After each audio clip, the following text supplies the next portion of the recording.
Well, let's get into it, man, because I know one of the things that you did mention that I found very interesting. You mentioned, and I think a lot of, like we talked about last night, a lot of churches are experiencing some crazy stuff right now across the world, and a lot of members are experiencing, I'm sure, a lot of church hurt, right?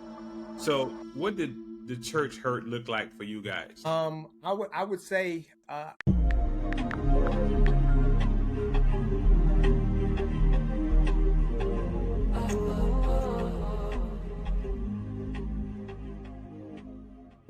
Hey, what's up, fam? It's your boy Kevin.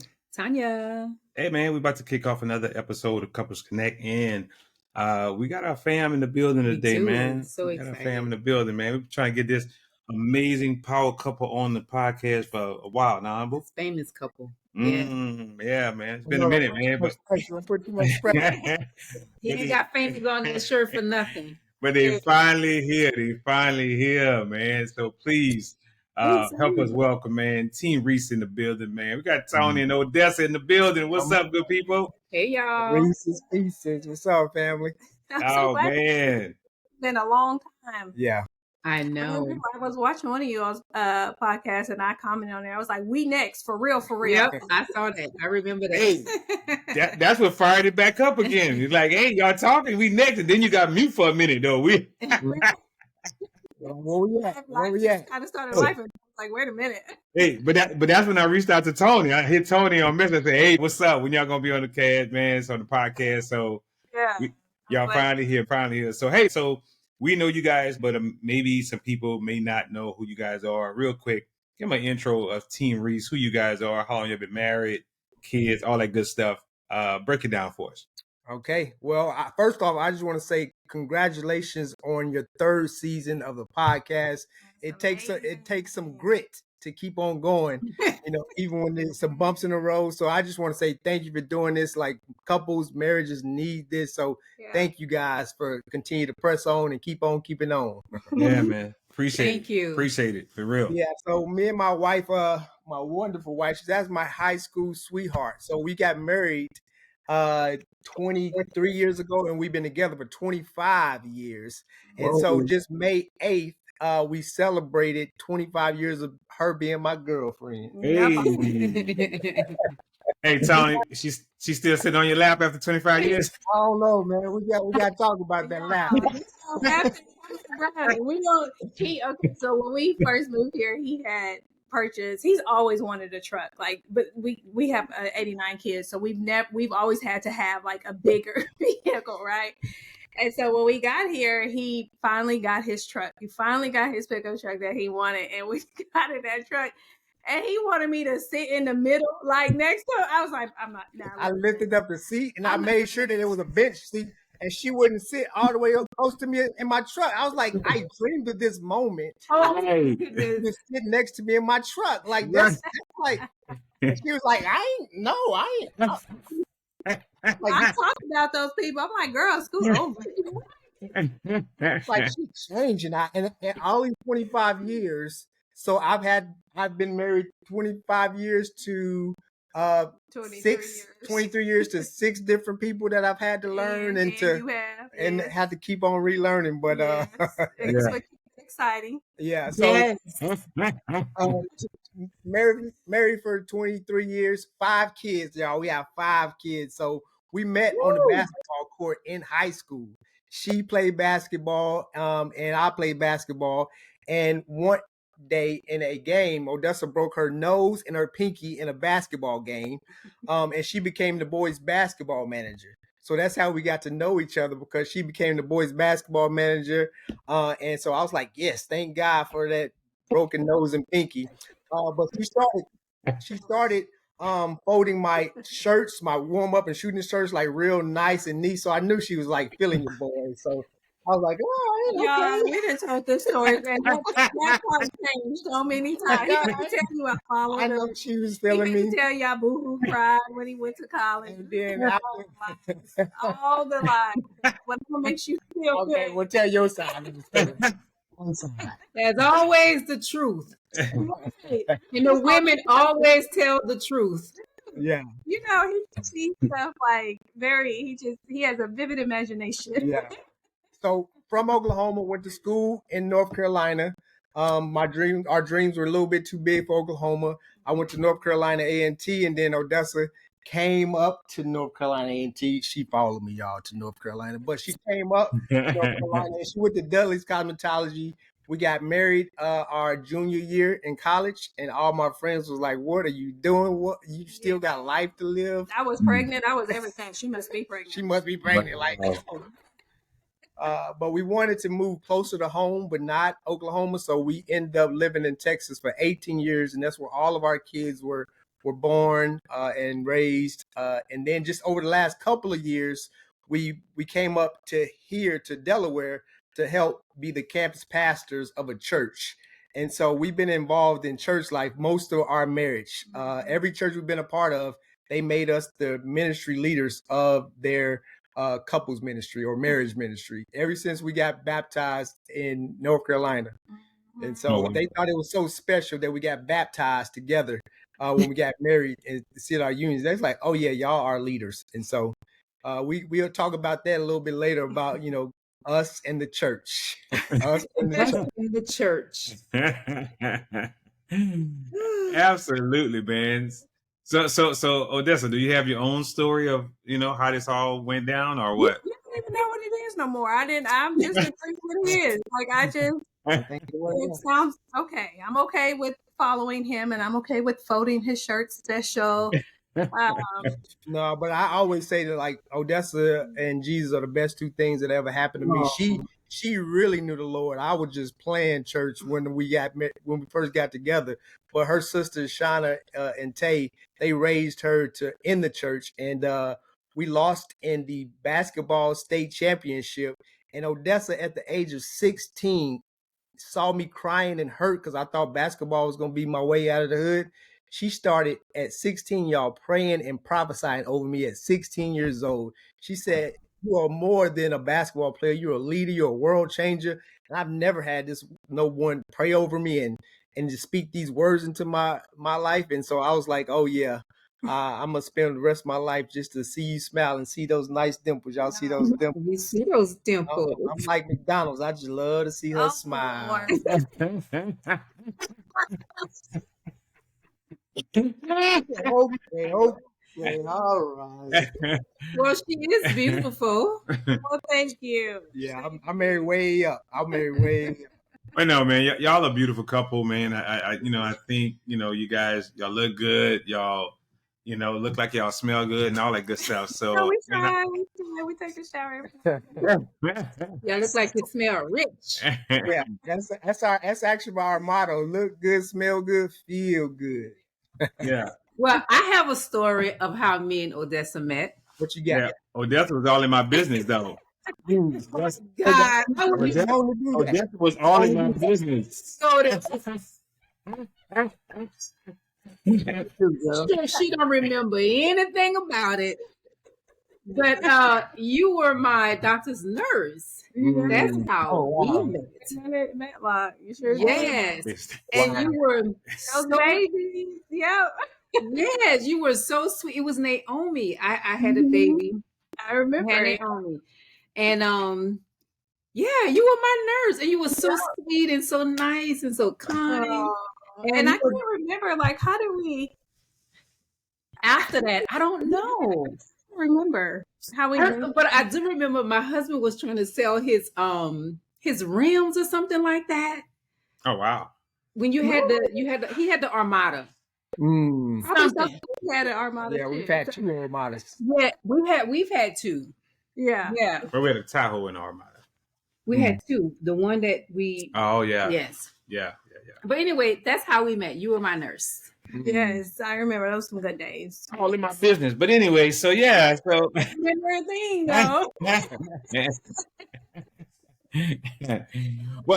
Well, man, I tell you what, man, it's been like I said, a long time coming to get you guys on the actual podcast, and just last night we started to chop it up just a little bit and kind of get into, you know, some good conversation just in last night, right? So but even now, just talking to you guys now, I learned something different that I would like to kind of start this whole conversation with. Mhm. And that is, seemed like Odessa was actually heavy in the church very early on. Maybe even before you, Tone. Maybe before you found God, right? So Odessa, let's talk about a little bit your foundation, if you will. How at 16 years old you already planted and rooted in God, man, the way that you were. Uh, Yeah. how did I that come? Where did that come from? Well, I grew up in Baptist. I was a Baptist, and my mom just had us, Baptist. We go to church every day of the week, and you there for something, and so we were there for everything all the time. And that was when I grew up in a little country town in Oklahoma, and then I ended up in Oklahoma City where we were going to high school, and I started. My older sisters were very involved in church, and their plan was to keep me active in church so I wouldn't be active in any other area, doing things I had no business doing. So I was the 12-year-old, 13-year-old usher with the white. Give me that gum. Give me that gum. Give it to me. Go down. Like that was me. I was Right. an usher, I was choir, all the things, the youth activities and all those things. But I really just learned just growing up in such dysfunction that I grew up in, at an early age, I realized like, man, there's so many other places I could be. I just recognized God's work in my life at such an early age. I journaled so much. I don't even think I knew what I was doing when I was doing it, or how, what I mean? Like how impactful it was or how it was helping me.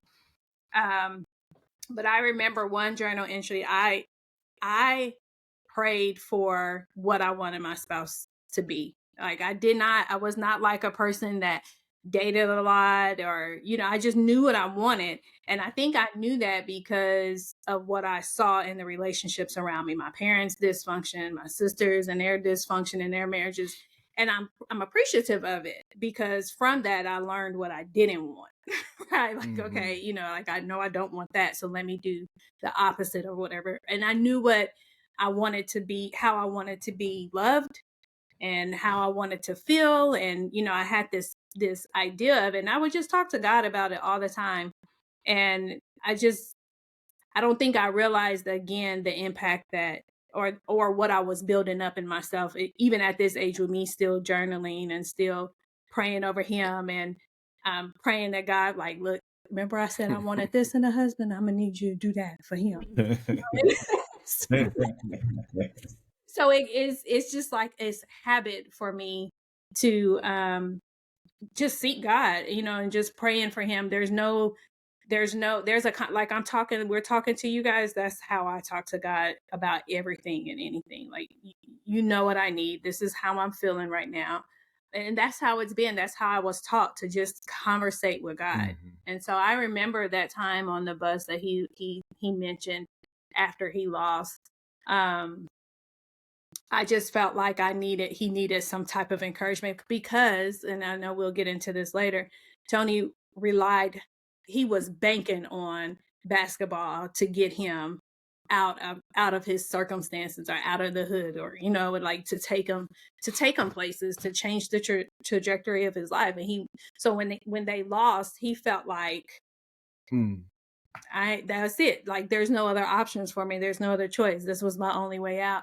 And so I remember being on the bus and just like, yo, like, Yeah. this is not it. Like, you have so much more in you. And again, at that age, I didn't know the impact. I just was talking to him like God talked to me, or how I talk to God.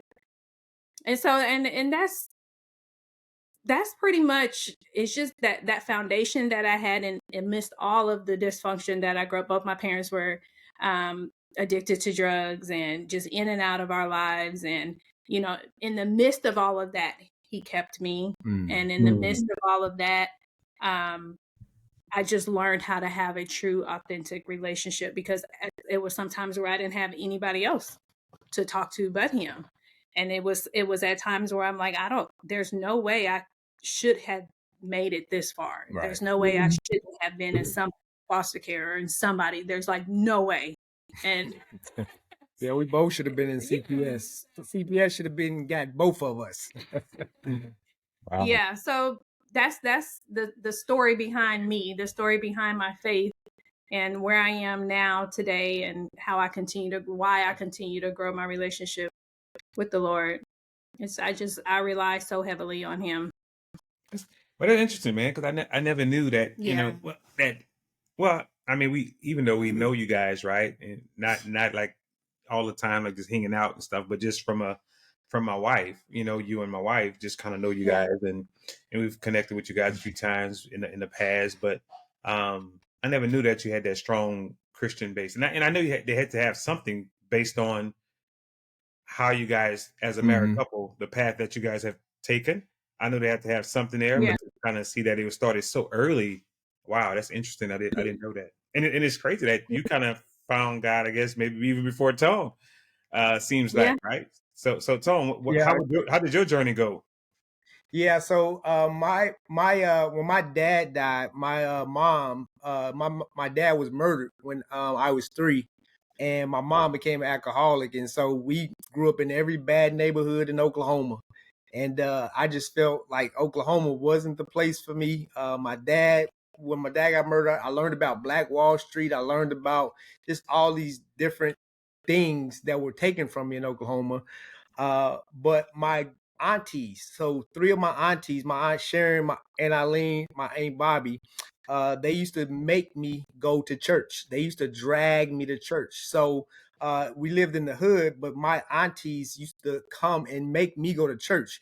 So I got baptized and saved on my mother's birthday in 1996. And so I was 16 years old, and I was got baptized. And at the Church of Christ, they didn't let women do anything at the Church of Christ. So immediately I was in leadership at age 16 in the Church of Christ. And I was doing the announcements, I was doing Bible school, and I was immersed in the church early in the Church of Christ. And so that's when I got saved and baptized, but I wasn't truly saved because I kind of went backwards when I got saved and baptized, because I started getting popular at school. I was a star athlete, and I was valedictorian in my high school, and so it was. I've had all these options, but it was almost like I never met a girl like Odessa, because she just seemed so mature. And at the time, I didn't know it, but we needed each other at the time, and because the family, what we was missing in family, we found that family in each other. So that's why we're so strong on family and building that foundation, because we truly believe like that the whole world can be healed if they had a family. That's the lowest common denomination of society, is the family. And so that's what we're big on, and that's where I started. And once we got married, it was like we was locked into the church, serving in the church for over 30 years. Wow. So that pushed me into leadership early. And then, I've been a pastor over the last 10 years inside of the local church. But through some circumstances, I feel like God has wanted me to go outside of the 4 walls of the church, and be more of a discipleship and evangelism.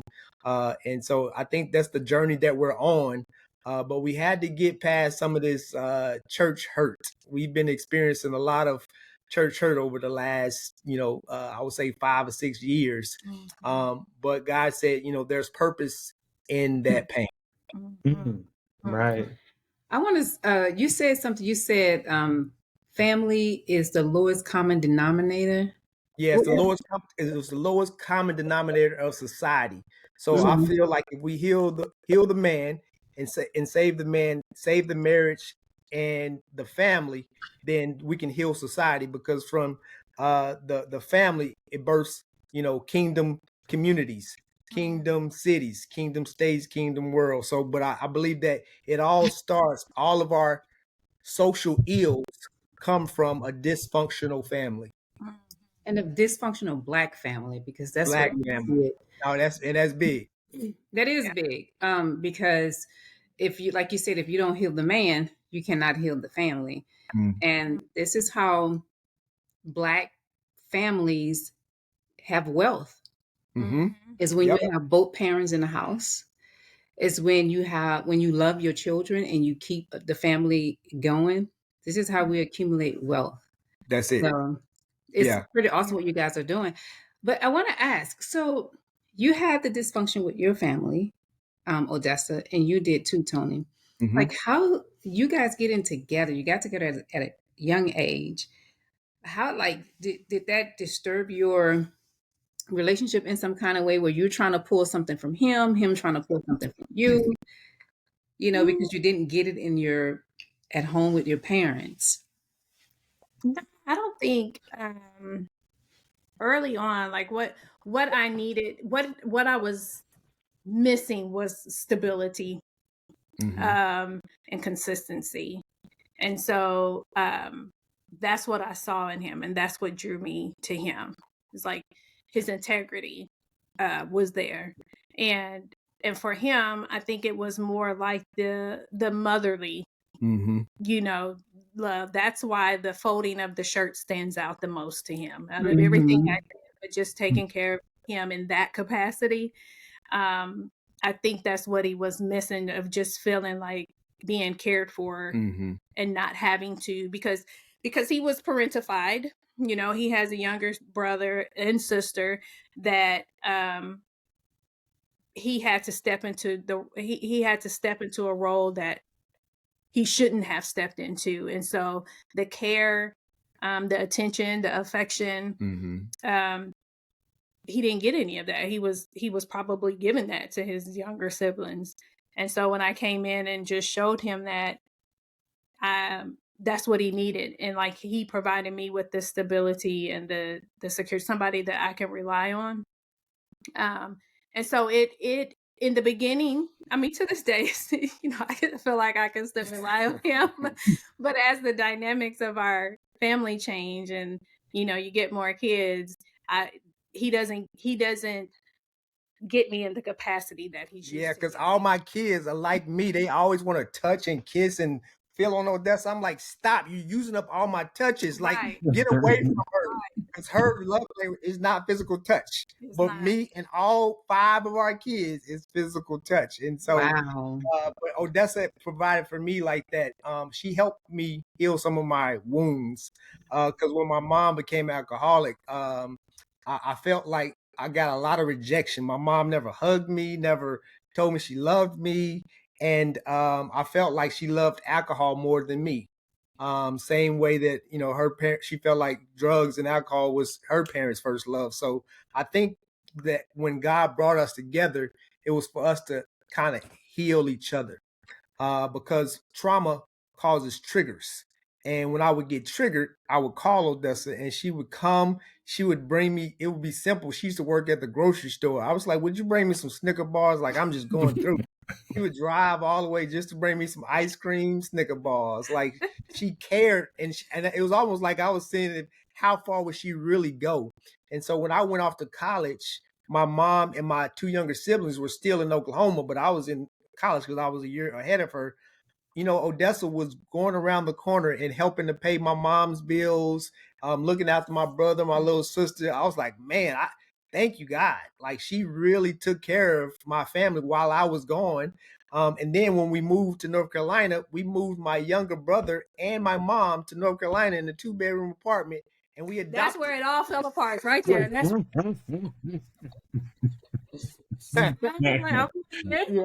but that's when we adopted my younger brother, and we raised my younger brother from age 8 to 18, and he graduated in Texas. Yeah. So she always had that motherly instinct, and you're right. That's really good picking up on that, Tanya, because she had that nurturing spirit that I didn't get from my mom. Yeah. Yeah. Wow, that's crazy, because that's I think that's how a lot of couples connect with one another, not really knowing it, right? It's like it was something about, because I feel the same way about Tanya. It was something about her that made me feel like, man, ain't no one has ever loved me the way that this girl loved me. And it was a different love, and it was a love that I felt it was a real love. It was a genuine, deep love, and I felt it. And I never felt it that way before, right? So I just felt like I really had someone who was so genuine and real, you know, and it just that was something that's something I value a lot. I Yeah. value, you know, someone who's real and genuine, right? Because you know, like you know, people do stuff, man, and they, you know, they hurt you, and you come to find out people who you think in your corner, they're not. So it's all kind of different stuff. But this one here, man, the love was just, it was different. It was different, Tom. I'm like, man, this the one. This is Yeah. it. Yeah.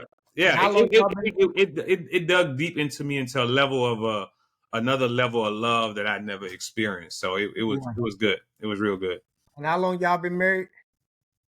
It'll be 25 years in August. 5 years. Cool. Come on Nice. now. 27, it'll be 28 together. 28 together, man. Yeah. 25. Wow. Hey, 25. You gotta do something big for 25. That's something. What you doing? Man, we're trying to figure it out right now, man. We looking at a few things. We're looking at some things right now to try to get it right, boy. You gotta get it right. 25 All that years. love he just finished saying I then gave to him. see, I need him to pay up. see what you started telling. See what My you bad, my bad. Okay. Anyway, moving right along. But well, let's get into it, man, because I know one of the things that you did mention that I found very interesting. You mentioned, you know, and I think a lot of like we talked about last night, a lot of churches are experiencing some crazy stuff right now across the world, and a lot of, you know, members are experiencing, I'm sure, a lot of church hurt, right? So what did the church hurt look like for you guys? How were you hurt? And, you know, without necessarily maybe saying what church and this and that, but what was it? What was the hurt that you guys got from church? I would say so probably about 12 years ago I was a deacon at a church, a very large church. And I started to serve and do a whole lot of serving at the church.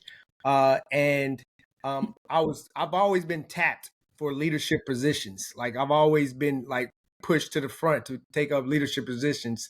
So even before that church that we were going to, the large church that we were going to, we were at a small church that was in a high school, and we felt like the church started to just use our gifts and our family to attract other families. And it always seemed that when things happened to us, they wasn't there like we were for the church. Like we paid all these tithes and offerings. But then when we went through some hard times, I lost my job. It was almost like, yeah, we can't help you that much. So just from that standpoint, it started to like, is this for us or is it not for us? But then also when we left that church and we started going to another church, and we felt like this church was for us. The large church we went to, it was during a time where there was some infidelity in our marriage, and if it wasn't for this church, we wouldn't still be married.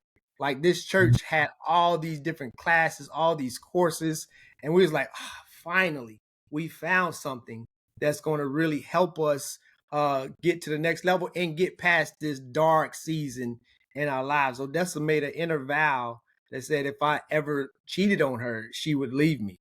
And she was out the door. But I had 3, 4, 5 toes out the door.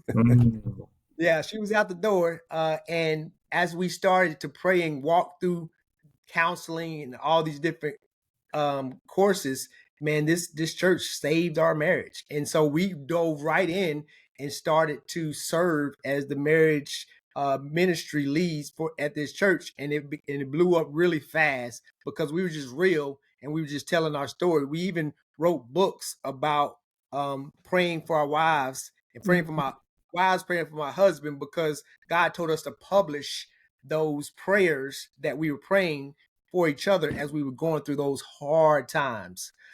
So from that, the books were birthed, and then we also birthed a marriage and family coaching company called Marriage for Real, because we was just tired of going to these marriage conferences and they wasn't real. You know, they'll give you certain things, but they wasn't speaking the real. So we felt like we can speak the real, superficial, and we can help other couples. So our ministry will always be marriage and family ministries, and for sure like men's and women's ministries. And so the church sees that gifts in us, and they always try to use that as honey or manipulate us to basically pimp out our gifts. Oh wow! Not pimp us out. Jesus. But that's I don't know why that word just came up, but that's how I Because felt. it's true, and that's what churches be doing. Yeah, Yeah. the hurt for me is just like, so you just not showing up the way I feel like you show. I never expect perfection. You know, I expect disappointment from people. But the hurt is like, I'm pissed off that you call yourself this pastor and you not doing what Jesus is telling you to do. Like, you're insulting my father, like my heavenly father. Like, he's not pleased with this, and it doesn't take rocket science to figure out this out. You don't have to be a religious person to figure this out. And it's just like, how dare you? Like, you have the audacity to, you know, say these things, or lack of. And so that it's just not showing up in the capacity that I feel like you should show up. And not just for me. It wasn't just for us, but just also, I remember not our church here, but the previous church. Once we left there, I said to Tony, I don't ever want to be deep again. Like, I don't want to know what's going on behind the scenes. I just want to go to church, just sing my praise and worship song, say amen, take a couple of notes, go home, eat, take that Sunday nap. That's all I want to do. I don't want to know nothing else about nothing else, because it's really eye-opening. And it will make you question, like, okay, I don't, you know what? When COVID happened and they shut everything down and we weren't going to church, it was after COVID. I was like, I ain't gotta go to church. This is good. Like, tuning in. Yeah.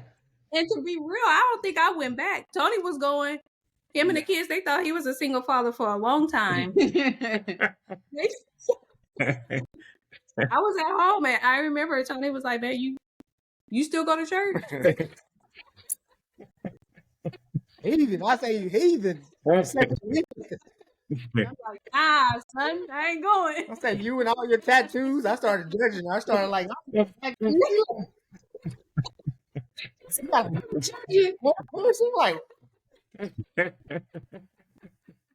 Wow. But also at the church, one of the churches, I was on probation for 6 months. But what? Because I told We don't know. I told a young lady that our men's team wouldn't cook for their women's event. And so like 6 months, like it was just horrible. But God said, stay there. And surprisingly, Odessa told me to stay there and go through it.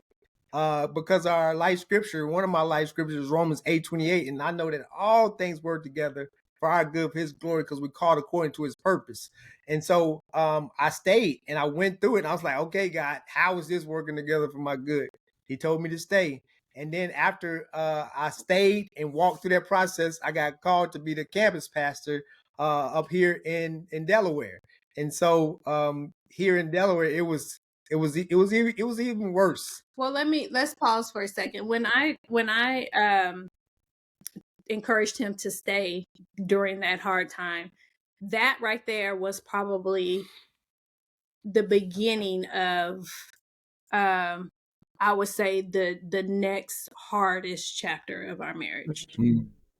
That affected our marriage so much, and I was confused. I was upset. I was angry at the Lord. Like, why would you tell me? Because the Lord told me to tell him to stay. Like, the fight and flight of me, your girl be out. It's like, but I was like, why are you telling me to tell him to stay? Why are you encouraging me?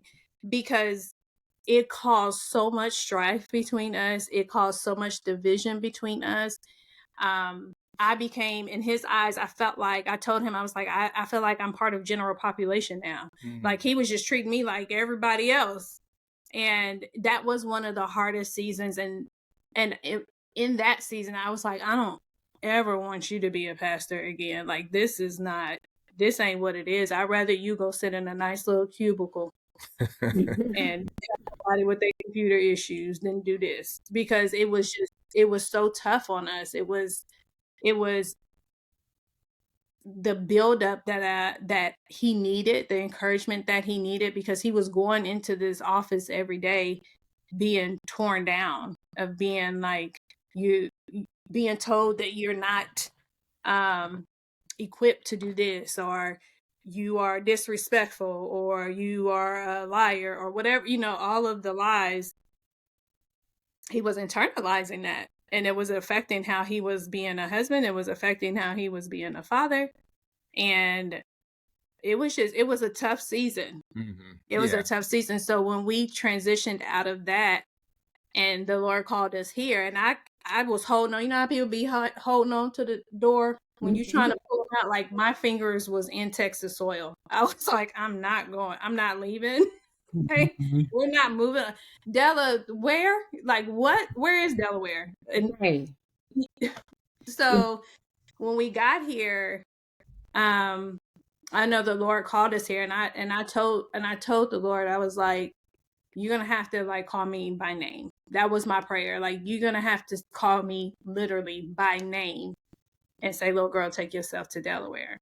And so all of these churches, I don't even remember how they knew that Tony was available like that. It was a consultant. Yeah, it was a consultant, okay. a church consultant. And when I asked the church consultant where was the church, he said MOT, Middletown, Odessa, Townsend.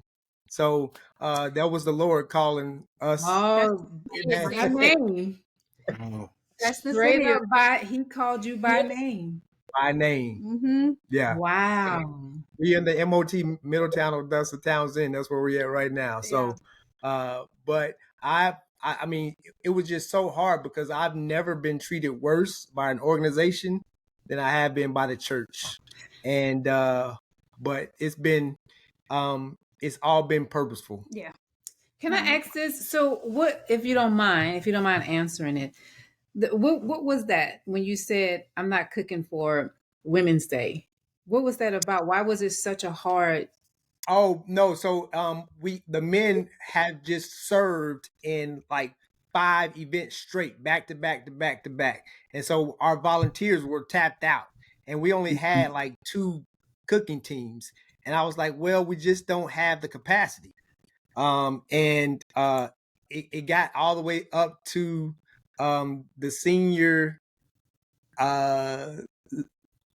pastor's wife was like, well, he can't say no. It's like I couldn't say no to volunteers, and so it was just because I didn't do what they told me to do. I was almost being told what to do, and then there was this big ordeal that saying that I yelled at her and she started crying, and it was just a big ordeal. Wow. Was she? Yeah, she was white. Yeah, she was white. So that's the thing. It wasn't even something that was planned. And so Tony's heart to serve people is he was protecting his volunteers, because remember, we've been there, that volunteer that just gets used and used and used and used. Well, they didn't have it to give to them. And if it was something that was planned, he could have made better plans to provide the cooks, but it was just because she didn't get her way. Yeah. So, but then it just all, it was, we were just in awe, like, is this really happening over? Because y'all didn't get no brisket? It was like a damsel in distress type of thing. It was a mess. It was a mess. Yeah. But I knew it was something that not only but we both needed to learn something from that. We did. It was a growing experience. It was, me learning how to control my tongue. I did tap out because I was like, if I see you in the streets, she can't hide her facial expression. So what you see is what you get. Yeah. Wow. But it was definitely a learning experience for it. And, we didn't see it then, but now we look back and we're like, okay, Lord, thank you for that. Thank you for that, because it grew our character. Yeah. And I think he brought us here to work on us. So we had to learn to rely on each other a whole lot more than we ever had. And then the church that we're up here, they believe in counseling. They really big believers in counseling. So we met the best counseling that we've ever had is older Black couple, Dr. Vincent. It was just amazing how they poured into us and helped us understand the trauma zones, how we get into trauma zones. So when you get triggered, you actually go into these trauma zones and you can get stuck in these trauma zones. If you ever remember the TV show Twilight Zone, so it was like that when you get stuck in the trauma zone if you don't deal with that trauma. And you almost your growth is almost stunted when you don't deal with that trauma. So when you're ready to deal with that trauma, you're starting to get triggered more and more. And that's your body saying, okay, it's time to deal with it. You've grown through certain things. Let's deal with it. Mm. So y'all in Odessa. So he did call you by name. He called you by name, right? So y'all, that obviously that was like we got to go now. God done spoke, right? Right. So even through the time of you guys being there, I mean, obviously, what maybe one thing that you guys thought you was going there for, maybe that didn't turn out the way that it was supposed to. But what was the biggest lesson you think that you guys learned from that journey? So what did God want to take you guys through or to for you guys to learn in that season of being there? For me, I felt like I'm walking away with learning how to deal with different people, difficult people. The level of patience that we've had to have, the level of vulnerability that we've had to have, and then just seeing how these people were needing to be served in that time that we were there. So when we got there, I think we had 40 to 60 attendees. We have about 40 to 60 members. And when we left, that number was 180, close to 200. Almost 200 people. Like we grew the church to 200 people it was less than a year. Yeah. And I know that came from us just being comfortable with being vulnerable with who we are. We never changed who we are. Now we're in this, it was predominantly white. So you got these two young Black people up here with this country accent talking about y'all every time and making them, be community with each other. It's more than just coming and singing and leaving. But some people didn't accept us well. And I don't know that if we were doing that in Texas, if I would have stayed in it. You know what I mean? Like, I'm okay with rejection. It doesn't bother me because there's more people that we're here to serve. And so the people, when we were there, we made a big impact on a lot of people. And I know that's one of the reasons God brought us here. And another reason is because I think we had to learn to lean on each other in a way that we've never had to learn, that we've never had to in the past 25 years. We don't have a lick of family here. And so there was I don't know where to run to in Delaware. I mean, it was a park up the street. I would drive to the park and sit in the car just to be away. But it was just like, I felt like he was just saying that I need you guys to be on another level of closeness. And I need you to know how to use the tools. And I need you to sit with this counselor who is just going to be all the way raw with y'all. And you're going to leave some sessions and you're going to be pissed off. And that did happen. A few times. And I need you to, and I want you to show your kids how to steward transition and how to, grow in new environments and things. So it's a lot. I mean, we've been here for 2 years. But a lot has happened in those 2 years. Yeah. And for me, it was the healing of little Tony. I think the counseling and the prayers that Odessa has been praying for me. I believe little Tony has gotten healed, and I don't fear rejection. And so I've learned how to deal with rejection, and I've also learning how to die to self. I'm supposed to continue to, if I want to be a strong husband, a strong man for my wife and family, I got to learn how to continue to die to self, because I want to be famous, but I want to be a famous husband, dad, protector, and provider in my own home well. So God is showing us how to steward our own home well, and then He's going to show us what all this pain and how it was tied to the purpose and the problem we were born to solve. Maybe we're supposed to help solve the problem of true ecclesia church and get back to what Jesus talked about, which was the kingdom of God. So it really showed me that it's not about religion, but about a relationship and the experience and the Holy Spirit and be what Jesus talked about, the kingdom of God. That's all He talked about. That's all He preached about. So I think that was it. And also learning how to encourage myself.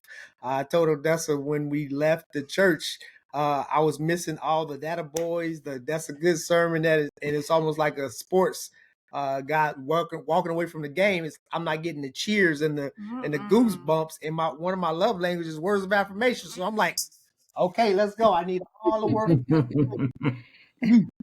Where out?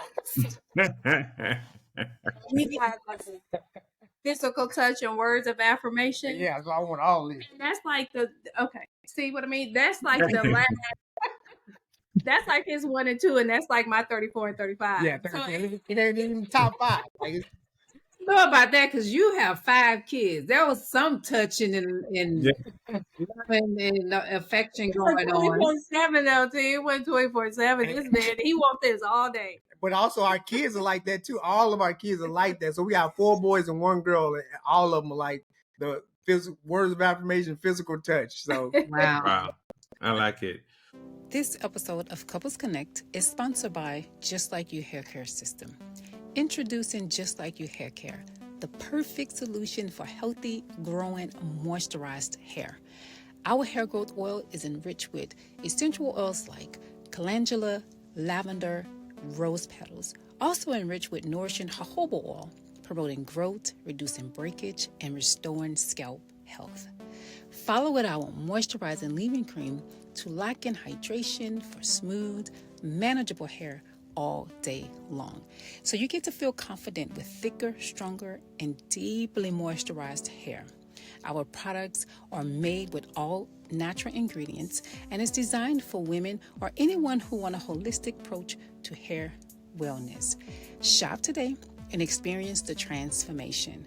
Just Like You Hair Care, your hair, your confidence, and your journey. The link is in the show notes. Now back to the episode. So Tony, tell me this: what was wrong with little Tony?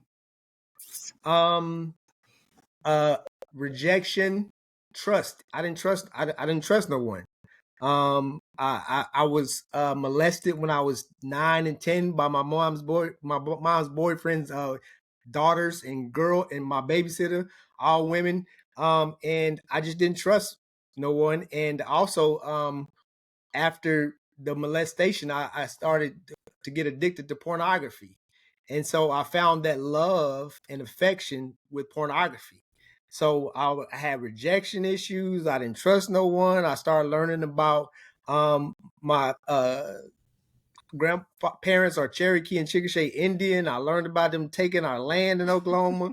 I'm like, man, this is like it was, and just father wounds, just not knowing the affirmations of a father, and just growing up looking for those affirmations. And a lot of times I just now realizing it, that my affirmations that I wanted to come from somebody that can help my situation, and the ones I was drawn to was older white men, because I felt like they were rich enough to help me and they can also father me. And so I think the father wounds, the poverty, like we grew up in extreme poverty, and I learned how to pour out my mom's alcohol But then when I poured it out, she would get mad and she would like abuse me because we poured it out. So then I ended up letting her get drunk and taking the money and the food stamps and going to pay the bills at age 11 and getting food for my younger brother and my younger sister. So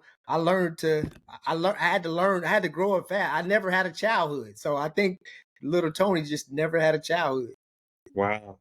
And how did Odessa help little Tony? She was that nurturer, and she is a nurse at heart. Like she's not only a physical nurse, but she's a spiritual nurse. Like she hears from the Holy Spirit, and she's very prophetic. Like she has a prophetic gift, and so her speaking that encouraging prophetic words into me, I needed that, and I wanted that more for myself, and I wanted to hear from God like she heard from God. So I was drawn to her to help me hear from God in ways that I didn't think that He cared about me because of the situations that I've been through. Mm. That's beautiful, man. That's real beautiful to really be able to acknowledge how your wife really, help you in that way, and acknowledging that little Tony was hurt, because a lot of people still don't realize, it's crazy, Tony. We just had a podcast the other night that ain't even aired yet. Similar situations where the little girl, right, had to heal, and it's Or crazy, still healing. and start still healing, right? Yeah. And Yeah. you have a lot of adult people that has a lot of drama that's built up, that's in them, Yeah. and they don't know how to heal. They don't know how to release that thing. They don't know how to heal the young Tanya, the young Tony, right? And all these, and it's got all these different emotions and things that's going on built up and don't know how to express themselves. So we act out in certain ways. I know I did. I used to, 0 to 100. Until I was till she and I was having a conversation, and I don't know how she pointed it out, or it was just something like it just clicked of why I would go from 0 to 100 real quick with my anger. I had anger issues, and not to the point where I'm around here tearing stuff up, but it would just really it was just really quick. 0 to 100. I'll be triggered. It was triggers that was happening. And when I realized it was triggers that was happening that was taking me there, I think I've gotten a whole lot better. Don't you think? In those areas. So anyway, man, once again, childhood trauma, it seems like everybody has some type of trauma that they're dealing with.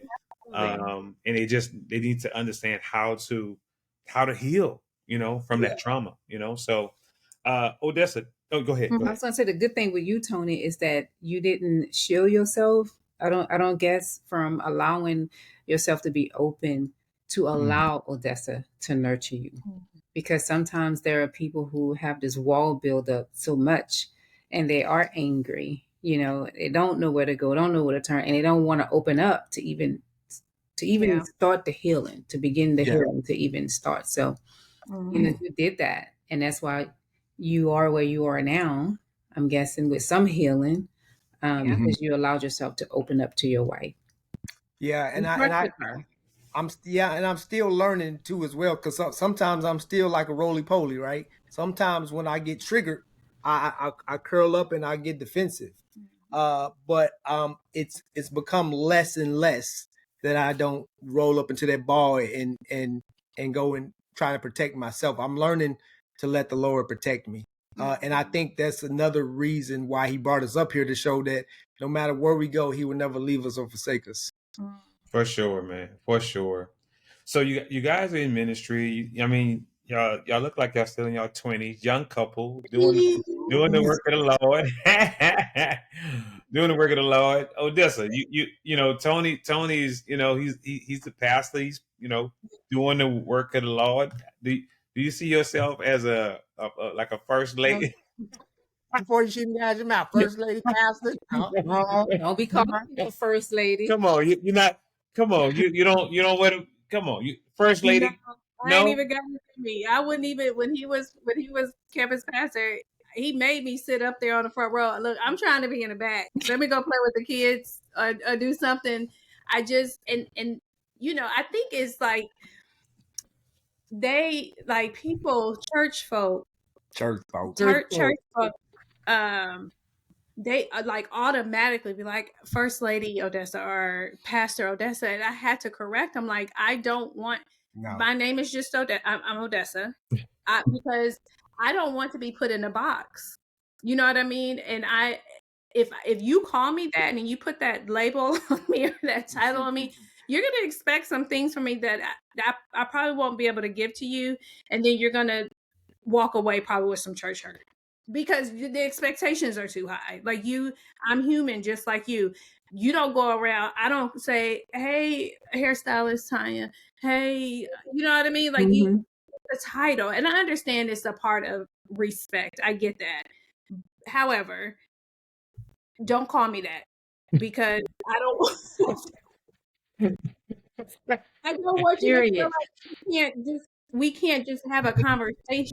Like, our goal was to get to know the people genuinely and be able to have the raw conversations, because we're very transparent, and I don't want a title to stop that person from feeling like they can't be who they are, or they can't be have certain conversations with me because I felt like that before about first ladies that we've been under. Like, they are like, no, that's beyond me. You need to go talk to somebody else to Mm.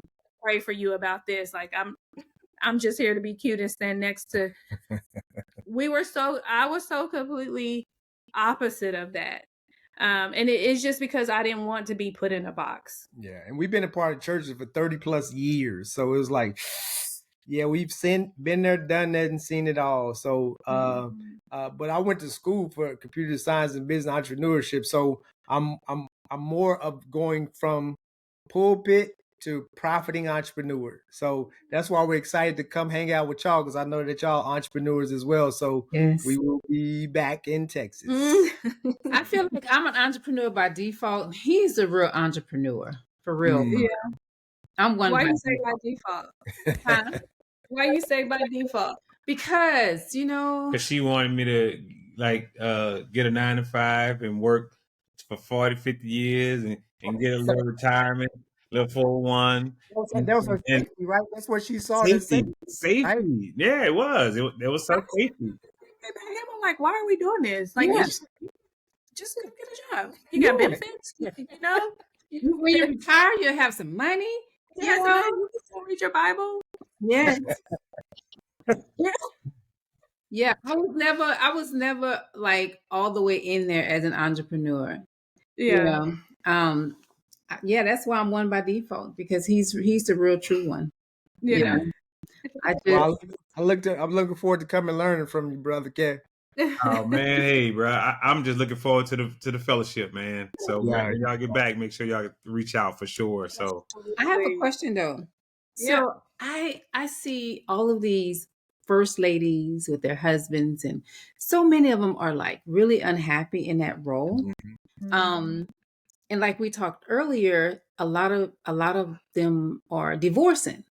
Yeah. And so what has kept you guys still together besides, church and God and prayer? What has kept y'all together? And have you guys had to face any of that stuff that first ladies and pastors go through? Yeah. Yeah. I think a lot of conversations, like the depth of the conversations that we have had to have, and the counseling that we receive to give us the tools to know how to have those conversations has kept us. Because there was times where we thought, I'm out the door. We ain't gonna make it. Yeah. I'd have gave you all my good years. You'd have had me from my first cycle to my last cycle, and now first to last. Now, are you talking about Tony? yeah. First to last. Yeah. And so it's like I just think that we were determined. Like, he's such a competitor. Like, his competition is very high on his list, that I think that it's like, no, we're not giving up. Like, that was like giving up. We're not going to give up. I may not like you for the next 3 to 6 weeks, but we know what we have. We have the tools. We just have to use them. And I think it was also giving each other the space, that we needed. I seen like the little Tony, and it was so much of, I wanted to be like, you need to. I could have just said, you need to man up. You need to get out your feelings. You need to do this. You need to do that. But I recognized what he was dealing with, and I had to learn to just fall back and trust God with him and just continue to pray for him. And I'm like, Lord, this has nothing to do with me, because there were times where he was lashing out at me, like just treating me like general population. I tell him, I was like, you treat me like the fire, I ain't done nothing to you. But I'm just so, I just think just knowing how to fall back and allow him to feel what he has to feel, but also saying, yo, like, we're not doing this, like setting those boundaries. He set boundaries with me, and he told me what he needed from me, and I told him what I needed from him in that time. And it was just the conversation of, this is what I need. Can you do that? Are you willing to do that? And based on that answer is how we moved. And I think the main thing is purpose over problems. I believe that our marriage, the purpose of our marriage is to create kingdom families, one marriage at a time. And so we have to put our purpose over the problems that we go through. And I say we don't just go through them, we got to grow through them. And everything, we don't have problems, we have opportunities to grow. And so we came up with a family mission statement and a family vision statement. So we are so we're trees of life that love Christ and the kingdom life, and we're going to make them known all over the world. And we live by our core values is an acronym for LIGHT, LIGHT. So we say we love and leadership, integrity. G is great stewardship. H is honor and honesty, and T is teamwork. So our kids and the people who we have ministered to, they know our mission and our vision statement. And we always have to look back to the purpose of our marriage versus the problems. Yeah. That is good. Go ahead. None. I was just gonna say, man, I want a mission statement for our marriage. We actually have one. Yeah, We have one. We just don't use it. I forgot. It was a point in time where we had that on the screen, like it's the screensaver on the TV when the kids. So that's what they saw. But if one of them were to come in here, they'll be able to tell you what our mission statement is, and what our core values are. And we refer back to them a lot with the kids. Like, is that part of the core value? Is that leadership? Is that love? And so we had to do that for us. Like, it was times like, man, let me pull up LIGHT, LIGHT. Okay, that's not. That is not love. You're mentioning that, because I have a little on my laptop. I wrote down some of my core values. I'm gonna show them to you tonight on a little piece of paper. I was thinking about my core values, and I wrote them down because they change over time, right? They do. I want to ask you this. So you guys are leaders, and that can be a lot of pressure. So let's just say somebody asks you today, both of you guys, so how are you doing today? How's everything going? And at the time they're asking you this, and you're feeling very under pressure and overwhelmed, are you honest and you say, you know what? It is hard right now. I'm tired. I just want to be Tony, and I want to be Odessa. I don't want to be the pastor, the first lady, the leader. I don't want to do any of that. This is a lot of pressure. It's overwhelming. I got my children, blah, blah, blah. Do you guys ever get to that point? And do you ever reply like that to someone when they ask you that question? Absolutely. Absolutely. There has been times where I have declined invitations to events, or sitting on being a part of something where somebody wants me to speak on whatever. I just don't have it in me, is my response. I just don't. I don't have. I won't be able to show up in the capacity that I want to show up right now. Like, I need some time to refuel. I'll tell him that, like, I ain't got it in me, or he can see that, and he'll take the kids, or And then there's been times at the church where Sunday I just didn't go. Yeah. Because Where's she at? I just because I don't want to stand up here, stand up in this pulpit and with a poor attitude. And it's like it's hard for me to do y'all follow what's his name? The church 18 something. Oh, 1805, Anthony Mitchell. Do you ever watch him? Okay. Well, if you get a chance later. But he's one Sunday he was getting up to preach and he just told his congregation he couldn't do it. You see, I don't have it in me. I don't have a fake message to give y'all. So we going home. And I admired that so much about him because I was like that's what people need. Like, don't get up here and give this fake message and you crumbling on the inside because what good am I to you at that? And there's been times where it's just complete honesty. Like, I'm struggling right now. Yeah. We've had those conversations with the lead pastors here at this church. Like, I'm struggling. This is what I'm struggling with. This is not what I expected. And, and so on. So therefore we out. But we also, I mean, it was better than that, but it was, Yeah. So, but we also learned this acronym for one of our mentors, Tim and Juliet Ross, about keeping it hot, honest, open, and transparent, keeping it hot. And so to me, it depends on who's asking me, how am I doing? Because, some people I know who I can be vulnerable with, and some people I can't. So, but I'm a big component of words. So I never say, oh man, it's just horrible. I would just say one of my words is, it's getting better.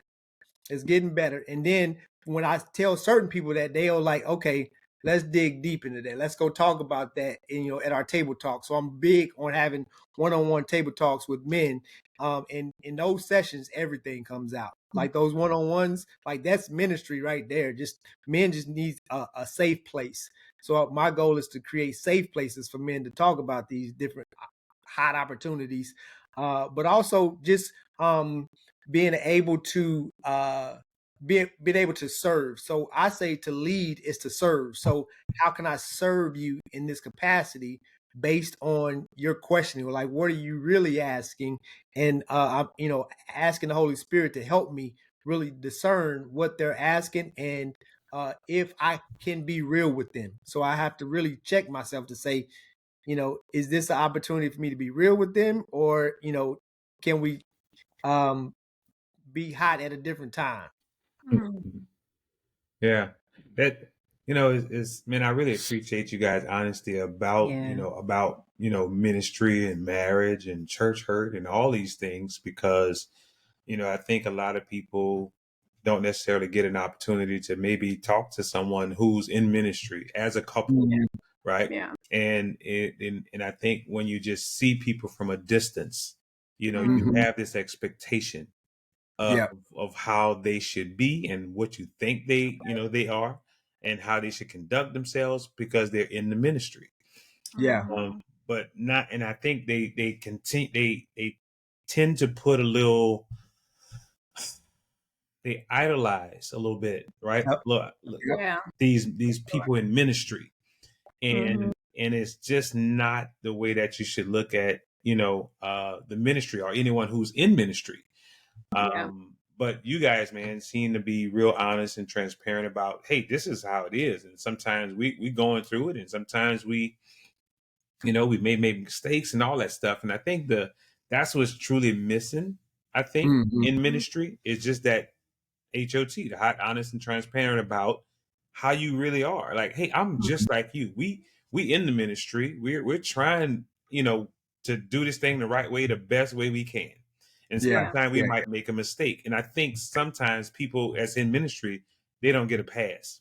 Right. You know what I'm saying? Right. You are expected to be a certain way. You are expected to, how dare, you know what I'm saying? So, and I think it's just a false expectation that's put on people in ministry.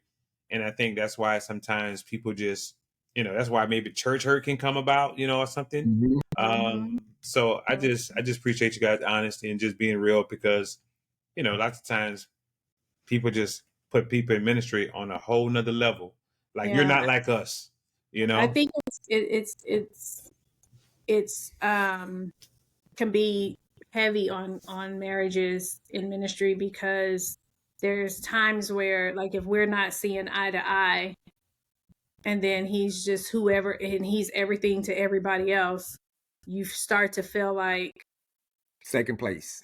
Yeah, second place. Or, bro, you didn't even say that to me. Like, how you gonna get up here and say good morning to all these people, and you looked at me like I had 42 heads this morning? You know what I mean? Like, it's not. It's just like, it's so much, and what it does is it causes you to start losing respect for it. There were times where I was starting to lose respect, and then when you lose respect, everything else starts to crumble away. Like, if you don't respect someone, you don't care about what they got to say, you don't care about how they feel, you don't care about serving them in any capacity.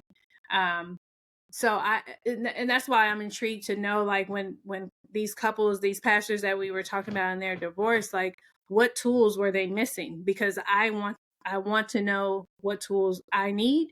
I want to make sure I have those tools, but also, how is our foundation? And I'm not talking about the foundation from 1999, that foundation, because that's different from what we need now. We're heavier now. We have more to consider now. And so the foundation needs to be a little bit more stronger and stable. So those conversations that we were forced to have helped us, because, like, it was difficult conversations. It was conversations of, do you still want to do this? Do you because if you want to go, you can go. I'm not gonna be mad. It's like, you have those.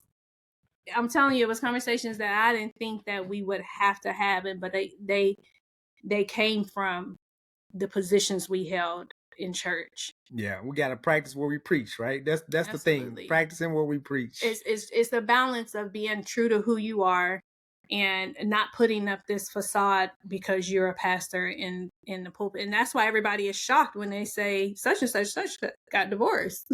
What? They was just preaching together in the, like, just, it's we shared stories with our congregation too. Like, we argued on the way here this morning. So if I'm not standing as close to him, they good.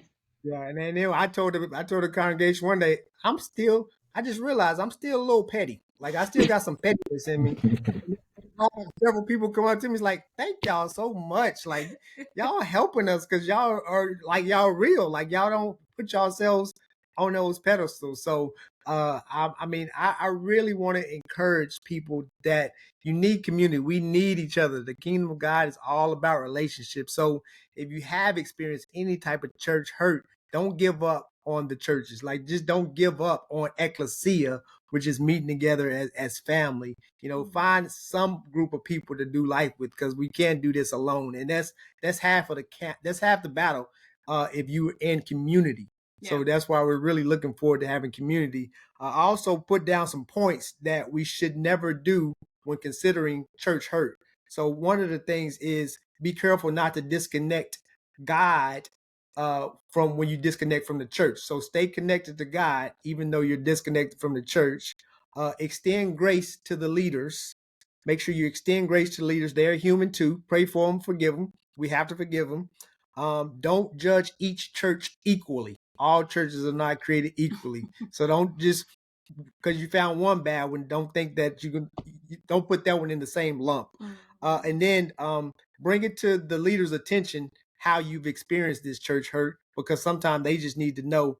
And then also just continue, just forgive just like Jesus has forgiven us. So that's my help into how we can kind of start to walk through that church hurt, and don't let it become a trigger that turns into trauma.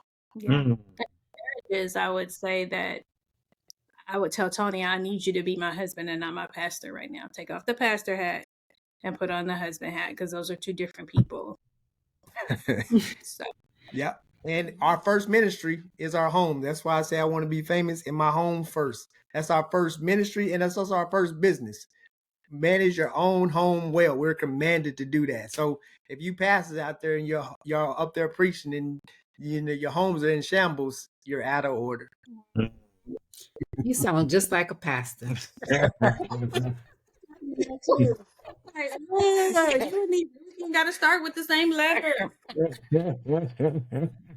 Your points. He's like, I'm going to end this call without giving points. I don't even know. What? In closing, Right. gonna give these points. Close the door. Close the door. Ushers. Close it though. Right. Y'all gonna get these points. Right. I just want to say, I guess we're ending it. I don't know, but it's just been so good. But I just want to say thank you for like your honesty, even sharing with us your childhood trauma that you've gone through, and both of you guys and has come out of. And Tony, you've been molested. That is the story that you hear most women tell, not a lot of men tell. So thank you for sharing that, and also just for you guys being honest with each other and with us, and to everybody who's going to be listening. I think it's going to let down some walls of people who are afraid to be honest and say, you know what, we argued on the way here today. So right now, if I'm not standing close to him, is but we're gonna be all right. You know, Right. I think that's how you really connect with the community, and that's how you really connect with people, and you build those relationships and trust. You know. Yep. So there's healing in your honesty. Yeah. Healing in honesty and vulnerability, and we've learned that. We learned it.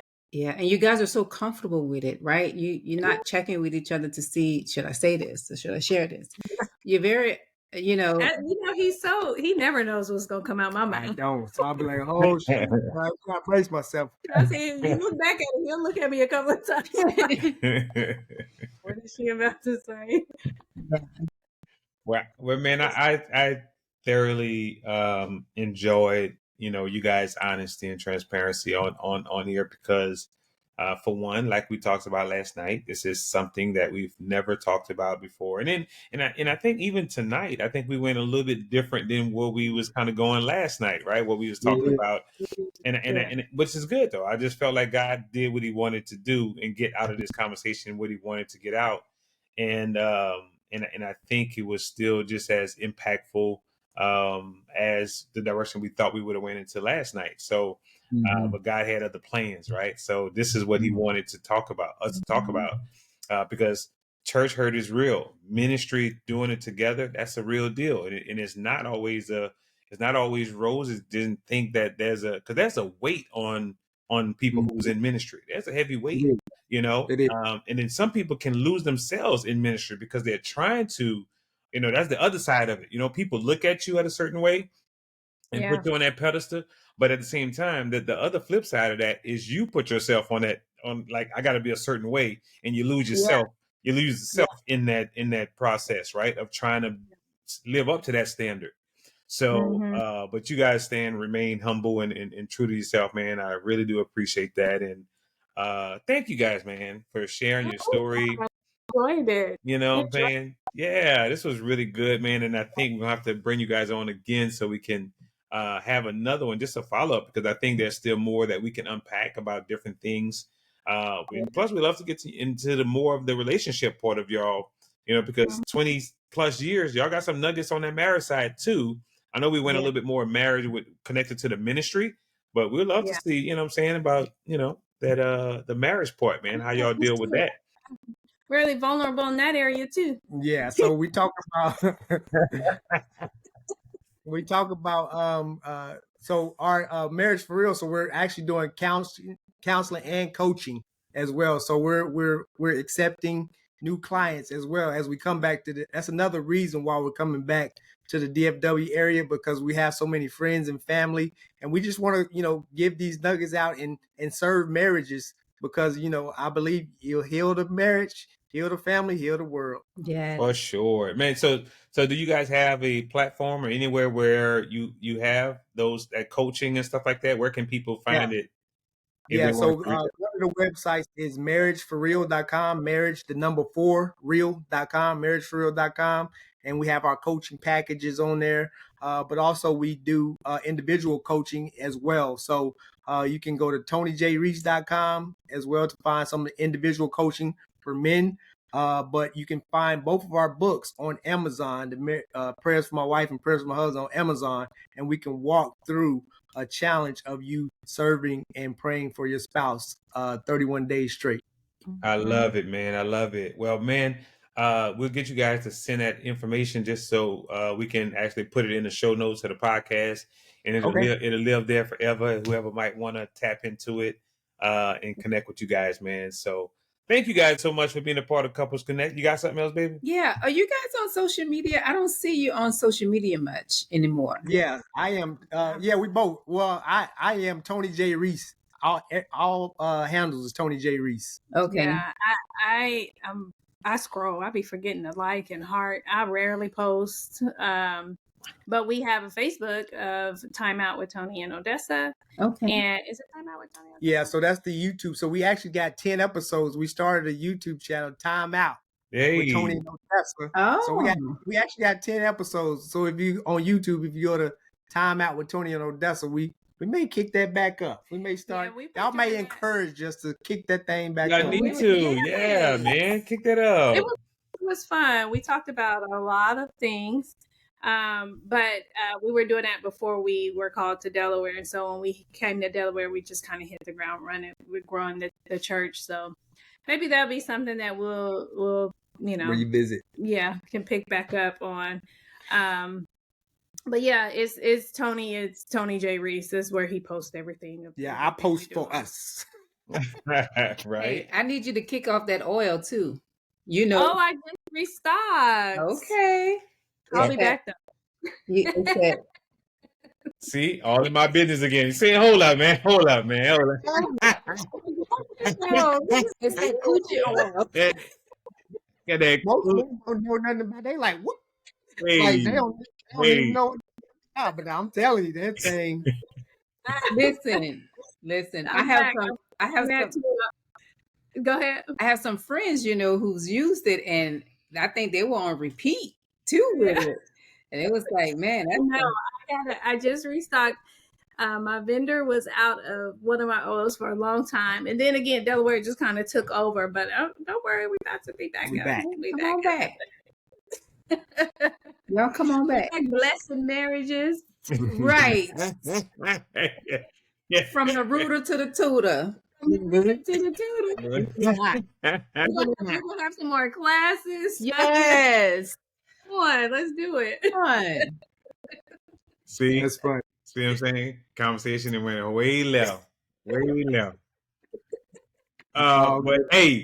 no, that's totally cool, man. I absolutely love it, and can't wait till you guys get back into the DF Dub so we can hang out, kick it, and we can kind of really make this thing a little bit more official and hang out just a little bit more than we did before you guys left, right? So, but we're looking forward to it. But again, thank you guys so much, Team Reese, man, in the building, baby, with Couples Connect. So thank you guys for tapping in and being a part of this episode with Kev and Tanya and listening to Team Reese story. So we would love for you to, get in the comments, man, like, love, share, all that stuff in Couples Connect, man. We're going to continue to do this thing as long as you want it, baby. So I'm your boy Kev. This is my boo thing, Tanya, and this Couples Connect, and we out.